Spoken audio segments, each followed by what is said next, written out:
many people, they struggle to get along from expertise to influence. So what helped you make that transition so successfully? People hardly care about how smart you are or technically sound you are. What decision makers want to hear is what sort of actions can you recommend that reduce or eliminate their risk.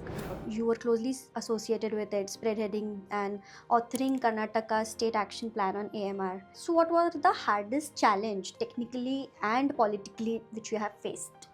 AMR is seen as a health department problem, and I had this mammoth task of moving it from a health department problem to a whole of government responsibility. A lot of startups are coming up with some excellent technology, but when you're a startup, you're pressed for funds, especially at the scaling stage.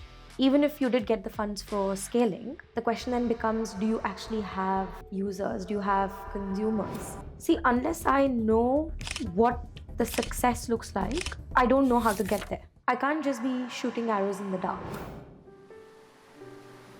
Kindness is the universal language that I've learned in this journey, and the most important language that I've learned.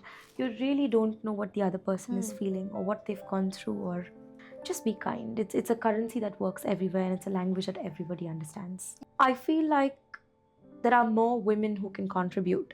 Women are 50% of the population, and if you cannot listen to half of your population, then how are you going to bring out systems that actually cater to that half of the population?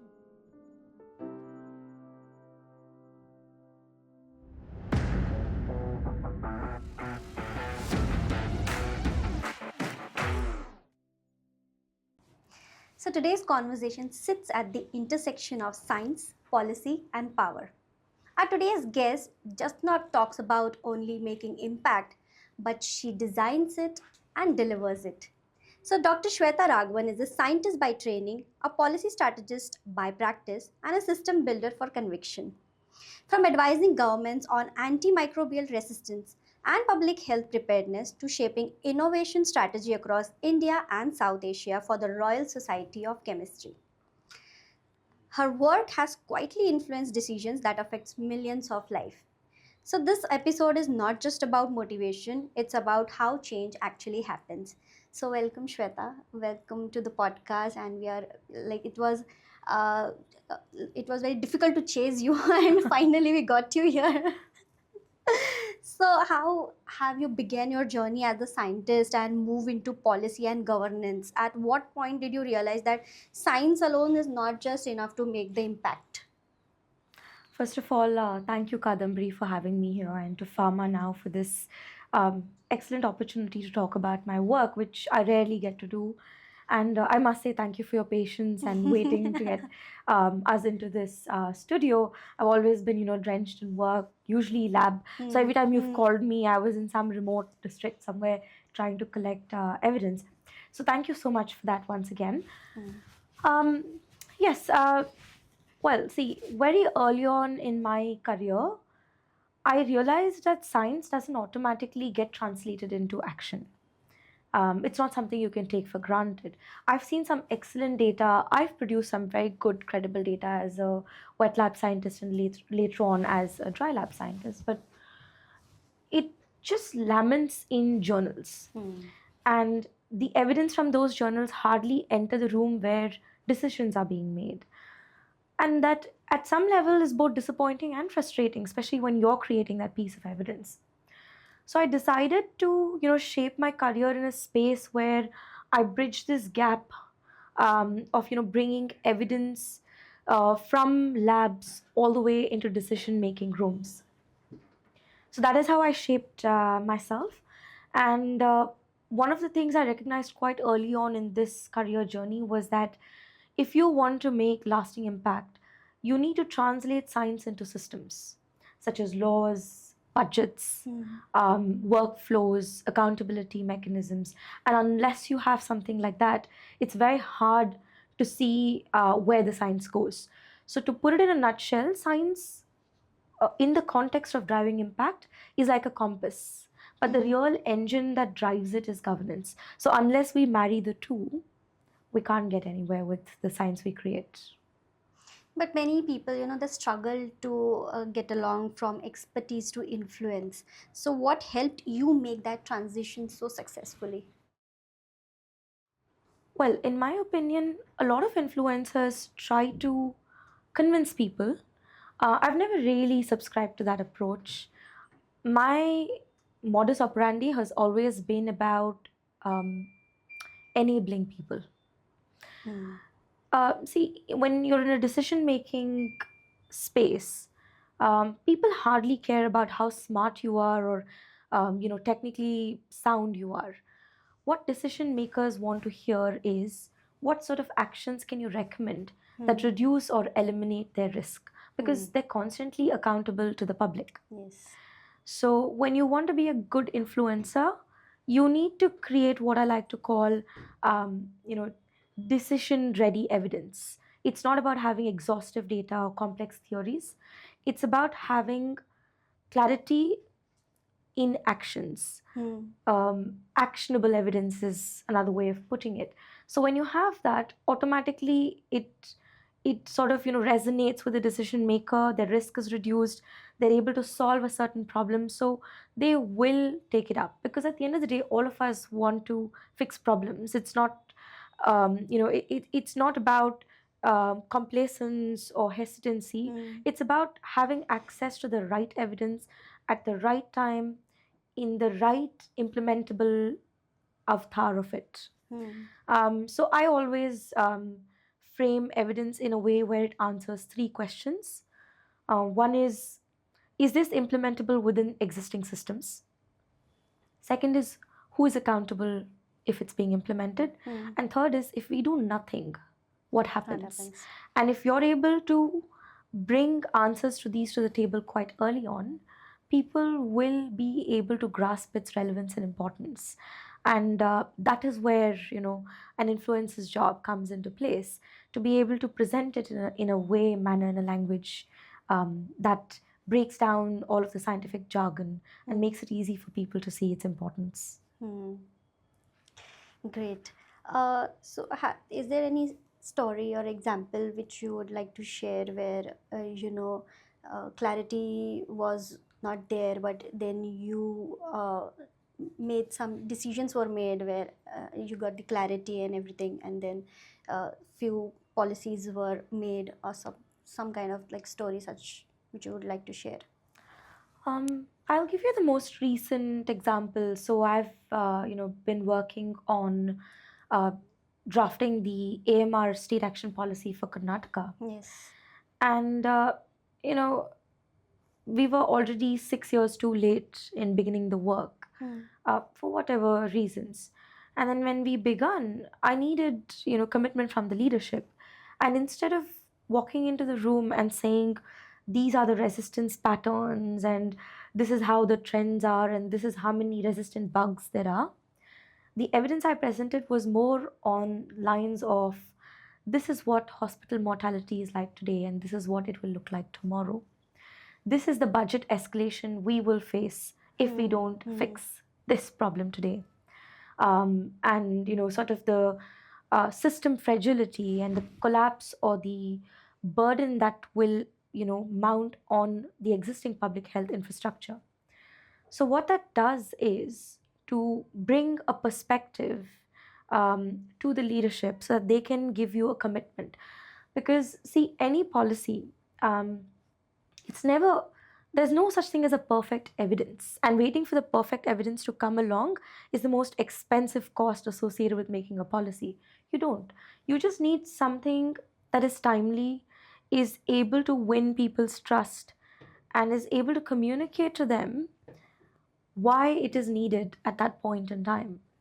And if we are able to do that, Hmm. and present it in such a way. So when I took all of this data to the minister, his first thing was, without delay, let's start working.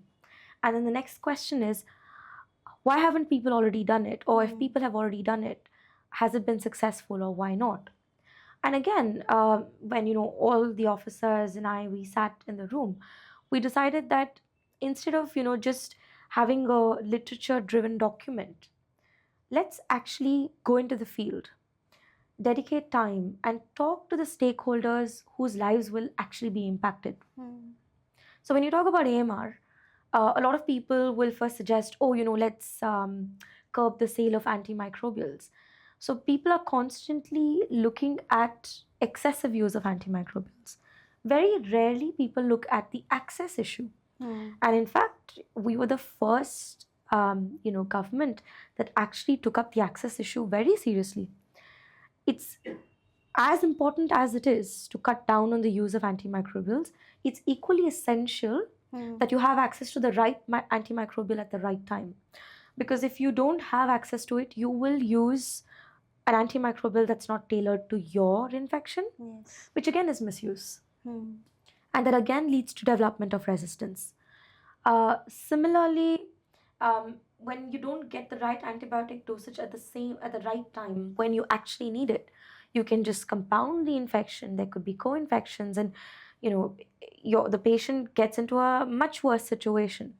Now, all of this increases out-of-pocket expenditure for the patient, puts a lot of pressure on the patient and their families, burdens the public health system, which as you know, it's already stretched for a country as large as ours. Majority of the rural population and the economically disadvantaged population bank on it. So how much do you stretch? So when you put all of this into perspective and you figure that every decision you make needs to consider every angle, we need to go into the field, talk to the people the policy will actually impact, so that one, they give us their feedback, candid feedback, and we integrate that while creating workflow mechanisms. Second is by engaging with them early. It means that they feel a certain relatability and ownership. So when you bring the policy on ground, you've already earned the goodwill. But equally, the other aspect that I would love to bring here is, we didn't just say this was the importance and this is how we do it.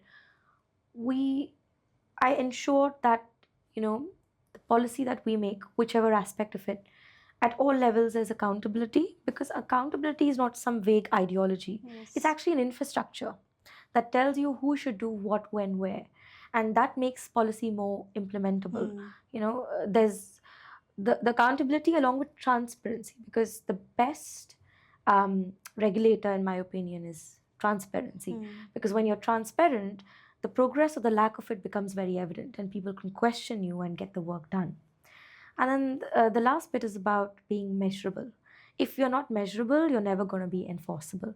So all of this, there's a lot that goes into it, but at every level, we've tried to bring these practical realities, the technical knowledge, and also ensuring that at no point we're infringing on anybody's right just because we're out there to do a public good. Great. So accountability and transparency, it is. And measurability of success. So talking about AMR, you were closely associated with it, spearheading and authoring Karnataka State Action Plan on AMR. So what was the hardest challenge technically and politically which you have faced? Right. Technically, I would say data fragmentation was my biggest challenge. Data exists in lakes, and these lakes are not interconnected. So, for instance, there's several surveillance data, and most of it in tertiary care hospitals. Very rarely you had data from surveilling, outpatient departments or the other sort of clinical settings that we have. Then there's data from environment, wastewater surveillance, for instance, pharmacy sales data, antimicrobial usage data from hospitals. All of this is there, but none of it's actually connected to each other. And what's being measured in each of these, data lakes is very different. So it's not really interoperable. So this breaking the silos was one of my biggest technical challenges, to be able to integrate all of this so that the data is talking to each other and also talking to itself. Because very often we found data that is collected differently over a period in time. So you cannot retrospectively look at something.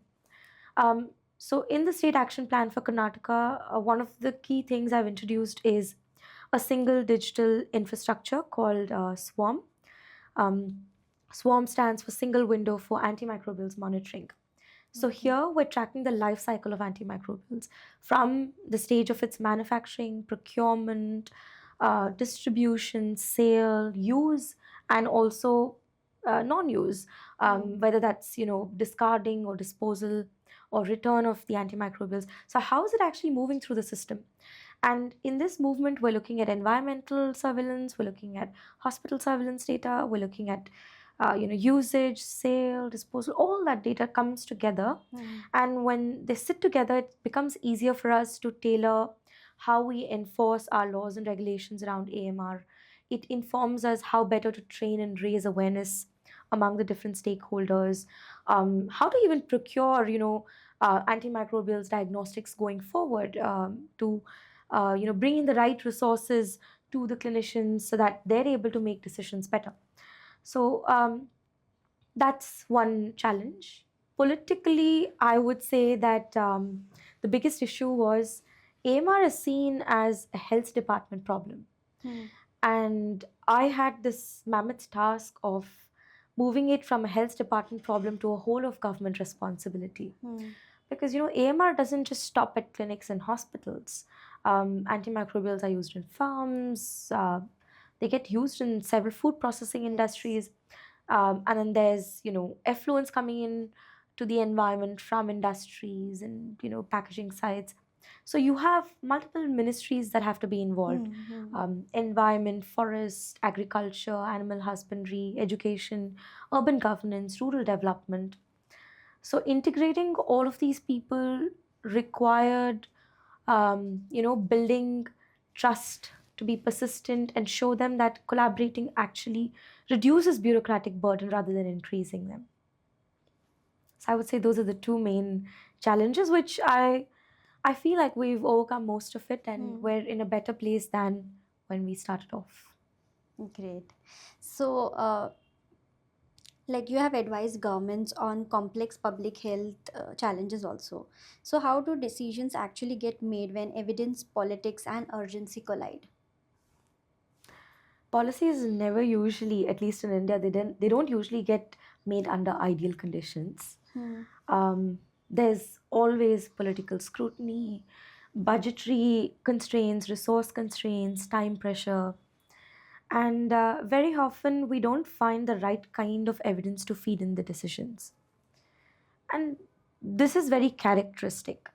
Um, and then when you're making policies for things that don't look like an emergency but actually are, for example, AMR again.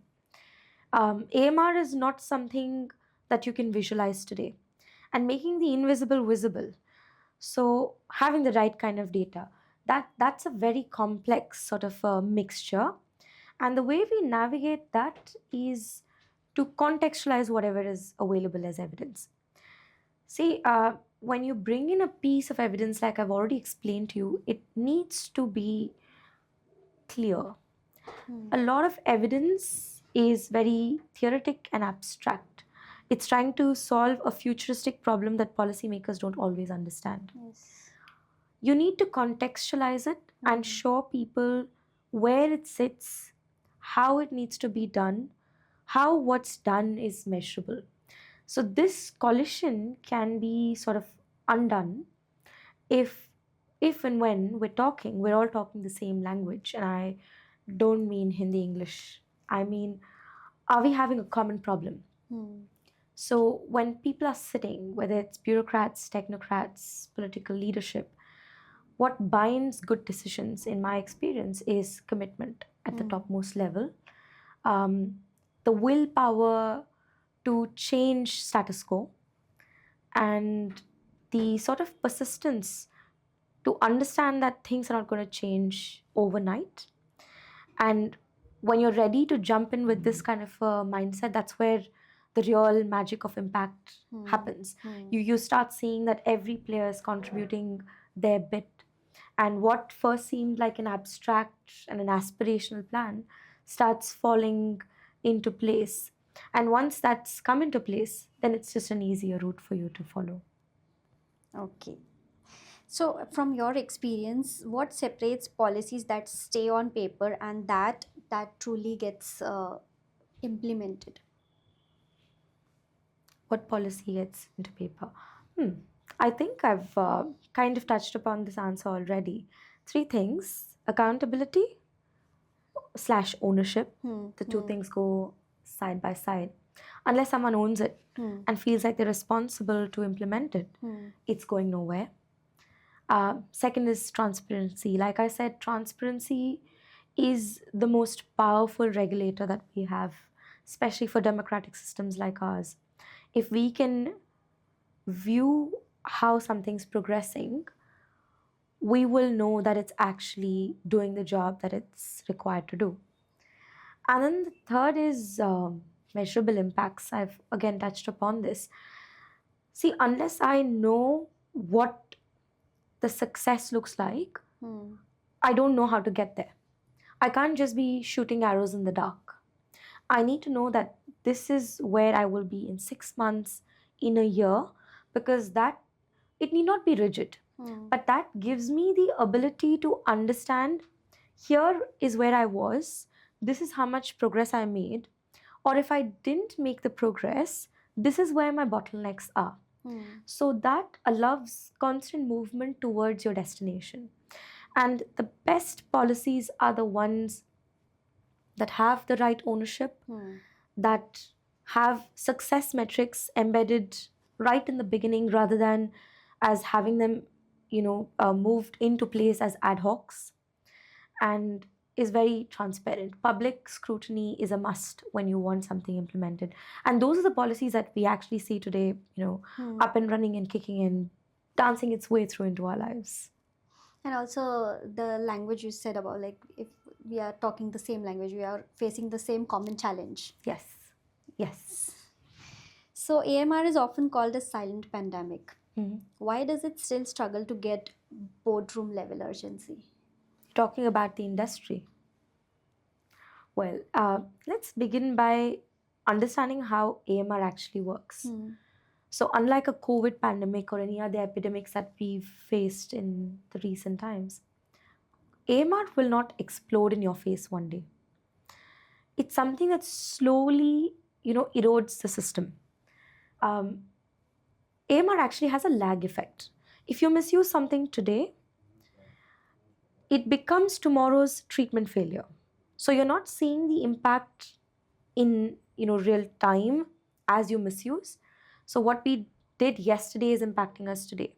Yes. So because of that lag effect, at the industry level, they don't really see that as an urgency, because understand how boardrooms work. They work on the basis of operational risks, reputational shocks, supply chain fragilities. They're more interested in understanding those. And again, it's the language. It's the boardroom relevant language is not being used. Like I already mentioned, AMR is, projected as a health emergency. Very rarely does the industry understand that there is an operational risk, that the way they're functioning today and the way they push their sales today is actually going to put their own business at risk. So we need to reframe AMR as a business continuity risk as opposed to just a health risk when you're talking to industries. Because then they would understand where down the line it will hit their sales, where down the line it will erode trust with their customers, and then they will act. So again, it's all about communicating things in the way that it needs to be communicated, especially in India. I suppose the larger industry actually understands quite a bit of the problem because they are investing on curbing AMR. It's the MSMEs, because they're already very strained for resources, very small capital. And like I said again previously, when you bring something into place, a policy or a law, you need to do it without infringing upon somebody's right to trade or livelihood. And you need to take into consideration that nobody wants things that's bad for business. So you need to, one, ensure that it's communicated properly in a boardroom relevant language. Second is you need to be able to break down the risks and work together in a way where there is co-ownership. So this is how much industry will do, this is how much government will do, and together this is going to be our outcomes, and then we need to fiercely protect those outcomes.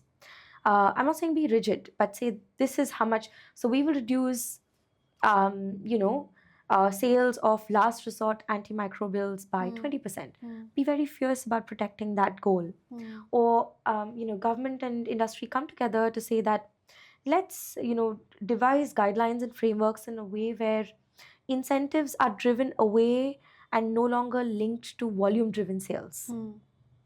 Because right now, how much you sell um, informs how you're incentivized within the industry.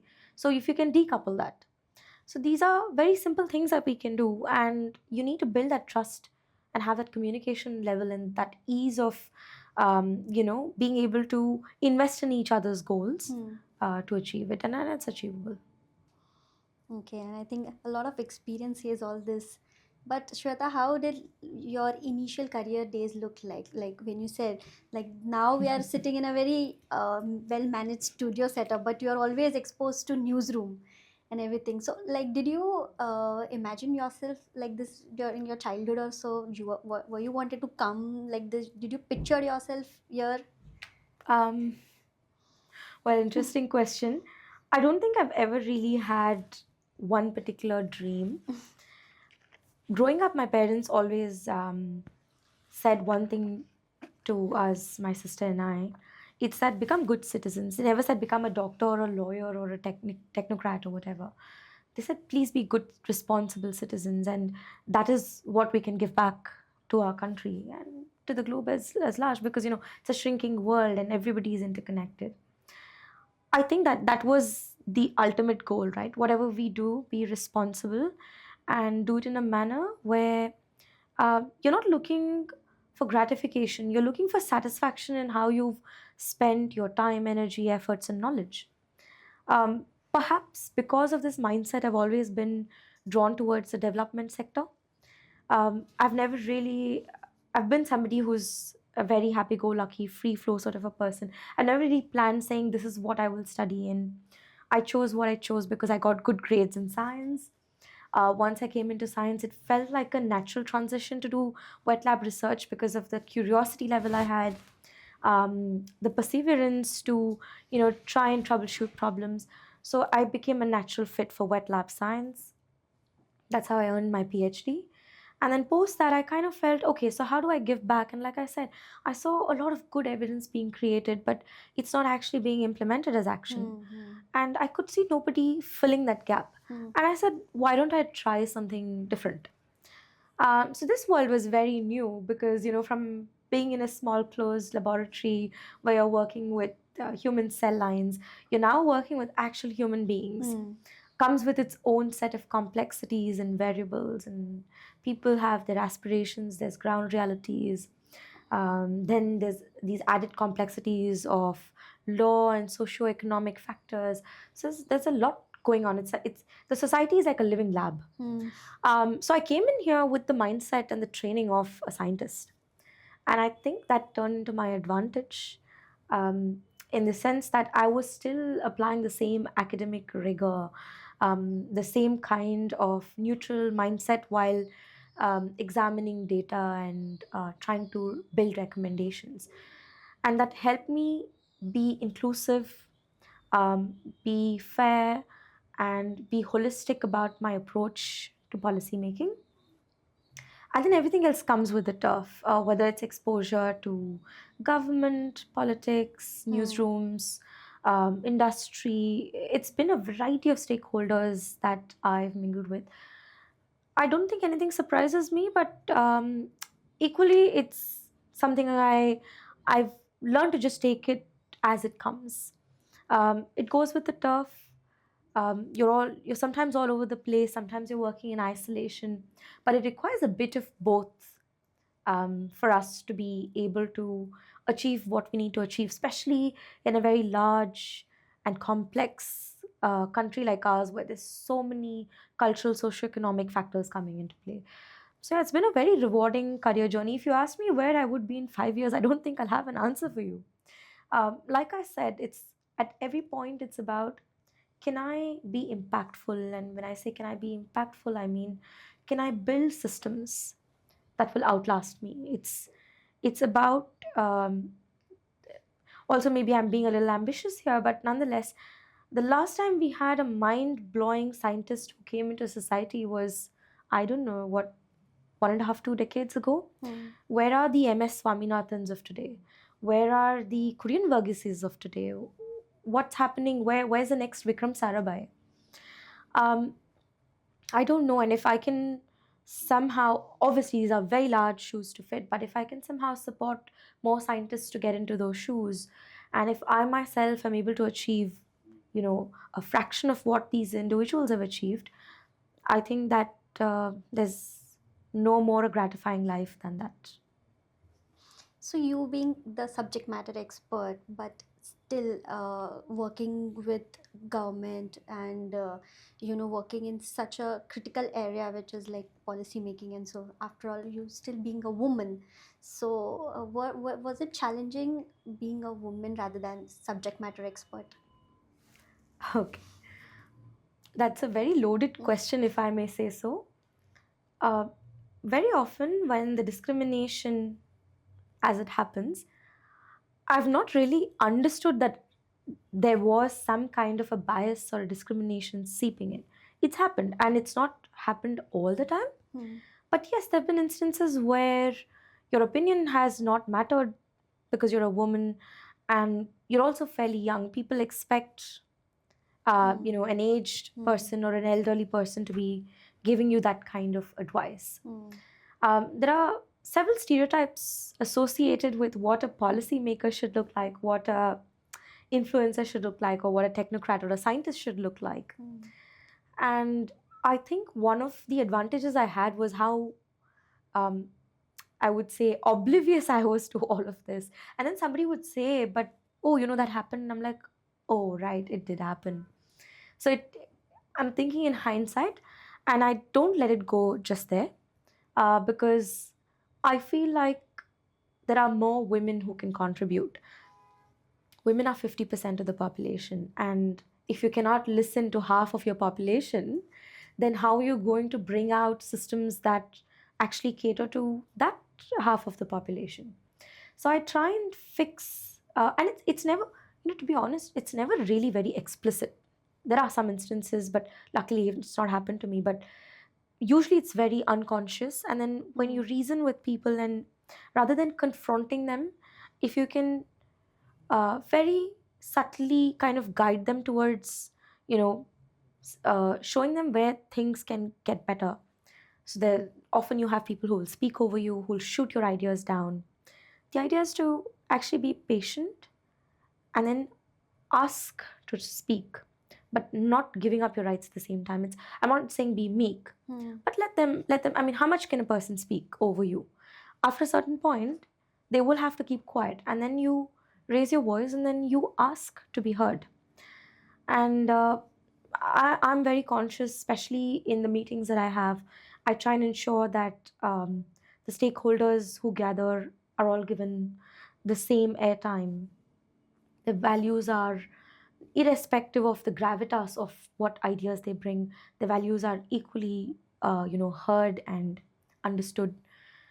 And also ensuring that there's a good mix of people from all sections of the society, not just men, women, but people from every walk of life, people with, with different kinds of upbringing, socioeconomic conditions, cultural sensitivities, because that's when you understand where the challenges are in implementation. So that is something I very consciously do, and I'm very particular about. I need this kind of representation, at least in the meetings that I'm chairing or I'm convening. So yes, there will be stereotypes. I take it with a pinch of salt, and I just laugh it off. But at the same time, I try and break those glass ceilings for other women so that they're not having to face the same issue. That's really wonderful. So, is there any one piece of advice that you'd like to share to all the women out there? The women out there, I think you guys are perfect. Don't change yourselves and be unapologetically yourselves. And if you're especially looking to come into this sector of work in the developmental space, I would say don't underestimate your opinions. I've often found that women come up with some very interesting, unconventional ideas, perhaps because of how they view life. Hmm.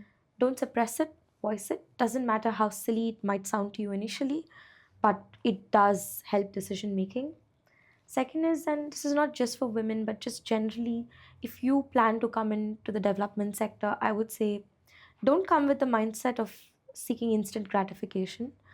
You need to be very comfortable with long timelines, with sudden systemic changes, with credit sharing. Be open to all of this and don't ever say how much credit am I getting, or don't ever ask about how visible is my work. It's more important to ask yourselves if the work you're doing will that outlast you or not, because a good policy is something that should outlive you. It is something that should work even if you step away. That is how a resilient, robust policy is built.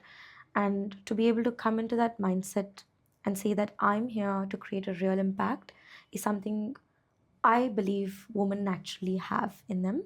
So the more women we see coming into this space, the better, is my opinion. So, being a woman myself, I think some of them truly gives out the idea which is really futuristic and doesn't resonate at the current situation or at that same time.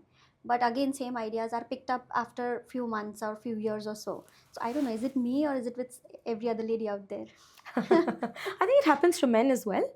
Um, I have to be fair here and say that there are some very brilliant people, men and women, who come up with wonderful ideas.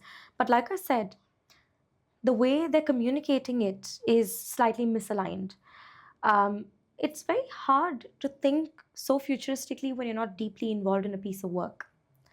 Because we live and breathe that piece of work, it's very obvious to us that this is where it's getting.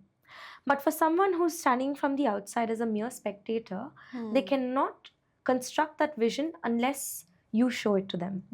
So that is where, like I said, if you want to be an innovator in this time and age, you need to ensure that your innovation is scale ready, it's implementable, it's also sort of is easily navigatable through the regulatory frameworks that we have. So you need to understand how the system works and design your innovations in a way, or your ideas in a way, where it sits very comfortably within the ecosystem.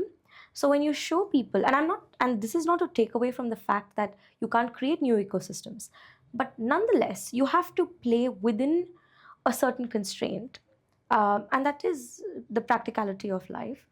And you need to understand that and be able to provide real time solutions to it, and then you will see that your idea will never be dismissed. So it is like how we Position it. Okay. Well, that said, India has enormous scientific talent. What systemic barriers still prevent innovation from translating into societal outcomes? I think we've started making changes. Indian science has been, growing by leaps and bounds. India has never had a dearth of talent, never had a dearth of ideas. I think the place where we've actually gone wrong is that we're heavily invested in, rewarding discoveries, and we underinvest in deployment. So we underinvest in translational science. We underinvest in creating, sort of pilot-ready prototypes. There's hardly any sort of resources or investment that help innovations navigate regulatory frameworks. Um, and there's very little guidance when it comes to, creating sort of like a niche ecosystem for a new product that can scale and solve high tech problems. So deep tech innovations, things like that. uh, how do we solve this? I suppose it takes multiple actors to come together. I think Indian universities and research institutions really need to start balancing this act between basic and translational research. Everybody talks translation, but the majority of the research is basic. And we need to train our research workforce to have a better understanding of the processes downstream of having created innovations. So you've created something, what happens after? Hmm. How do you take it through the different systems that it has to travel through to be able to reach a society? Equally, the way investments are made, especially private investments, whether it's venture capitalists or angel investors, I they have a very set pattern of how they invest. Quick rewards, quick return on investments. And if you want to do something that's diabolically cutting edge and sort of shattering all the norms and having breakthrough science come in, you really need to take that risk. You need that appetite to say that, all right, I know that this will be a long term investment, it will take much longer to see returns, but I will still do it.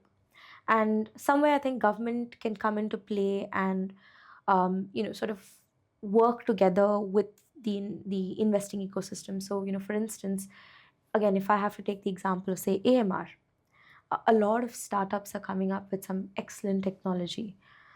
But when you're a startup, you're pressed for funds, especially at the scaling stage.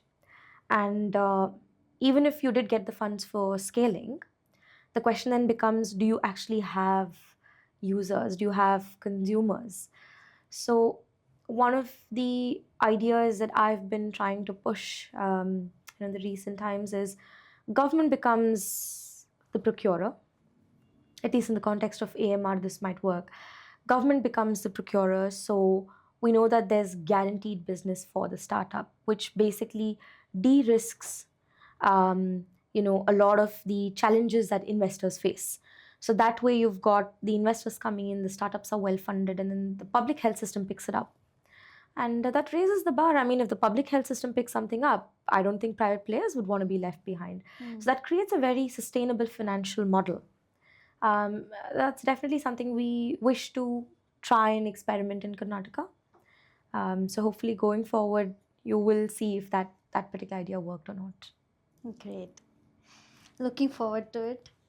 So, how should industry leaders collaborate with government and academia more effectively beyond CSR or just symbolic partnerships? I fundamentally have an issue with CSR. See, CSR is donation based engagements. You're sort of outsourcing the risk to somebody else. You're saying, I'm going to put this money in, and let somebody else do a particular activity. And if it doesn't work, then I don't, I'm not accountable for it. I've done my bit. I think the industry needs to move from donation based engagements to problem solving partnerships.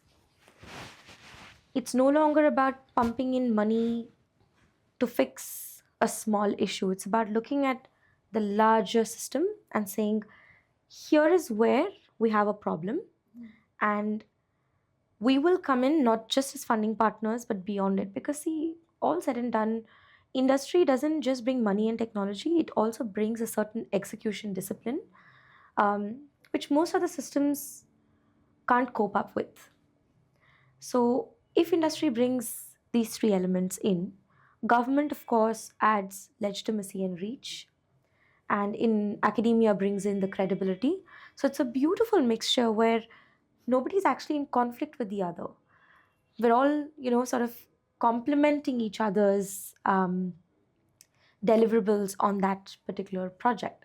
So, I would like to see the shift from CSR funding to problem solving partnerships, where we say we pick up a problem and then the industry understands and foresees how it will impact the industry and tries to fix it with the help of evidence that comes in from academia and the kind of systemic access that government can bring into place. So that for me would be a better way of being socially responsible as opposed to outsourcing risks. Great. So, if you were advising a professional who genuinely wants to create societal impact, not just reputational value, what mindset shift is non negotiable for you?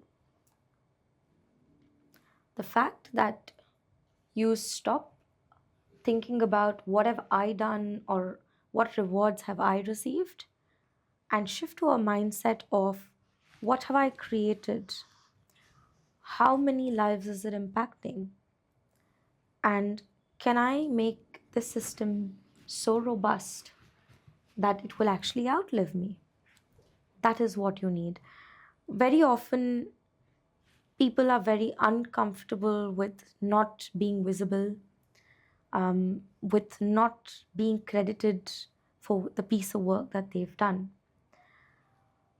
That mindset will not work, especially when you're doing, like I said, when you work in the developmental space or you want to actually drive an impact. And it doesn't matter where you're sitting to drive that impact, it could even be in the industry. Unless you remove the I and say, this is a we problem, this is an us problem, and what I'm adding may be a drop in the ocean, but it's actually leading us in the direction of progress. That is a non-negotiable mindset. It's about being a little selfless. Yes. It's about being very creative, and it's about having lots of integrity that says it doesn't matter what I get out of it, but this is the vision I want to create. And that vision has to be achieved, even if that comes at the cost of having to share responsibilities and credits and rewards. That is a non negotiable. True, very true.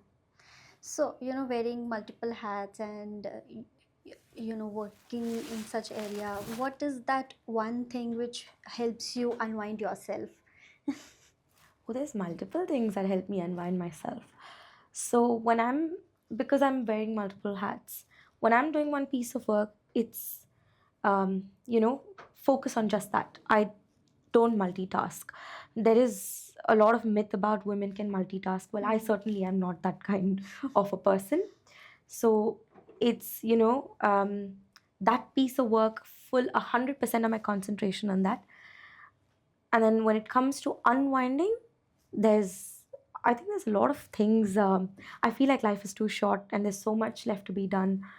There's a lot of things that I enjoy doing. I enjoy pottery. It's something I picked up a couple of years ago. Wow. So I love working and creating, pieces of ceramic. I enjoy playing. So if there's an opportunity, and I'm seeing those opportunities are going down recently, but to just go out there and I don't know, go for a jog, play a game with friends, or some sort of a sport. So as often as I can, I try and indulge in that. Reading, you'll never see me without a book. I love the feel of a book in my hand, and I am a big fan of espionage. So I love reading, adventure and war crimes, and things that put you at the edge of your seat, which is very different to the work I do. It's all science and theory and evidence. So it kind of takes me away from that world to a completely different world. And last but the least is languages. I'm particularly fascinated by languages and culture, and I see language as a means to understanding a culture. So I'm constantly, trying to pick up new languages and perfect speaking like a native or a local. And it's a quest that's going on, and um, perhaps you can even call it a fetish. But if I find somebody who speaks a language I don't understand, even if it's very limited that I learned from them, I'd want to perfect it and get the accent right, understand the meaning behind the expression and the right usage. And when you start doing that, you learn so much about new cultures, and that becomes, a sort of, it brings new perspectives to how you see life. So, how many languages do you know? Fluently, I can speak Hindi, Kannada, Telugu, and Tamil fluently. I am currently picking up Malayalam and Bangla. So that's the limitation. I can speak Sanskrit, but that's mostly like bookish. And there's not very many people that I can work with. I haven't yet touched upon foreign languages. I do a little bit of French, but it's not the most fluent, I would say. But yes, I try and do like a deep dive. And most of these languages I pick up because this is a space I'm working in. And I've also learned that learning how to speak in a certain way breaks down barriers and opens up people to share their thoughts in a very free and a space setup. Okay. So, any closing remarks you want to share, Shweta? Closing remarks. I think I will end on a note to just say that I think we're living in a very chaotic time, extremely chaotic. Um, there's 100 things going on. I would say slow down and enjoy life because what is the purpose we've served at the end of it? Perhaps when you look back and then you think, what have I achieved? What is it? Like, are we supposed to measure our success by the designations we hold, by the possessions we have, or is it about what have you contributed, Mm. the love and respect that you've earned from people, about holding good and making good on your word, on your promises. So do a few things, but do it with good intention and do it well. Take life a bit more slowly. There is time to do everything, and trust me, I am testament to that. And be more kind. I think kindness is the universal language that I've learned in this journey, and the most important language that I've learned. You really don't know what the other person is Hmm. feeling, or what they've gone through, or how they are seeing you, or life in general. Just be kind. It's a currency that works everywhere, and it's a language that everybody understands. Empathy. Absolutely. So I think this is Shweta Raghavan for you guys. As I said, she doesn't just talk about the impact, she delivers it and she governs it, she designs it. Thank you, Shweta, Thank you. for coming in and sharing so much valuable insights with the audience. Thank you very Thank you so much. much.